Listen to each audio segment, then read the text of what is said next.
mais da ngaa wax léegi ci sa biir wax que ni Sénégal fii ni ñuy liggéeyee xëy na problème dafa am ndax am na sax ñuy bay tool yoo yaatoo yaatu mais tamit personnel ba ñu soxla day bëri te xëy na ci tubaab boo demee mën ngaa fekk kuy bay lu ko ñaaram te du soxla personnel boobu noonu mel na ni ñuy liggéey dafa metti ci wàllum bay ci wàllum ji ba ci wàllum roose ndax soble bi nga doon wax sànq pour nga mën koo bay fii Sénégal fii nii ak yeneen da ngay soxla ndox soxla roose affaire yooyu noonu tey roose bi ni ñu koy defee maanaam gisoo ne métti na amu ci xalaat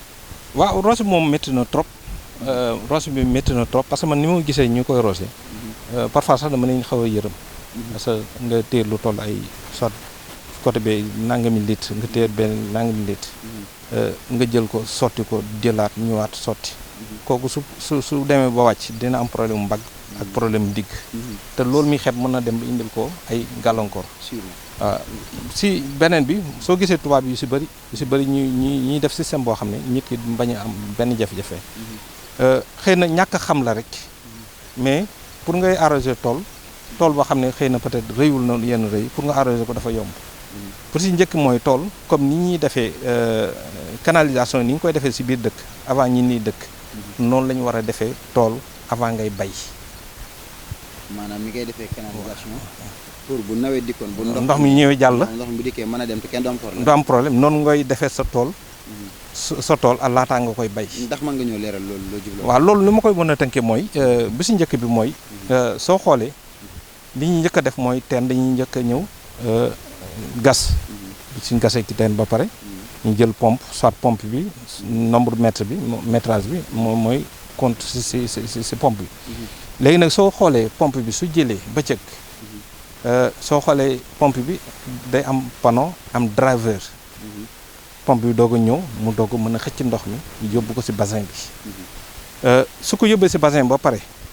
moom pompe bi pare na foofu li si des mooy baykat bi mooy dem fekk fa mu nekk comme ni nga gis nit kii def ko léegi mooy mu tànk ñëw arrosé léegi am na benn système boo xam ne dafa gën a efficace gën a yomb amul benn jafe-jafe mooy bu si njëkk ba mooy il faut que mu am ay setu d'eau yu ndaw yoo xam ne day def ba tool ay 3 mètres ou 4 mètres waaw yu ndaw yoo xam ne au lieu léegi kii bi di nekk foofu kii bi bassin bi di nekk si suuf léegi da koy remplacer nekk si kaw léegi nag su bëccëgee ginnaaw yow si jant bi ngay utiliser soleil bi panneau bi su jëlee day yóbbu direct si driver bi jël yóbbu soit 220 volts ça dépend si pompe bi ngay utiliser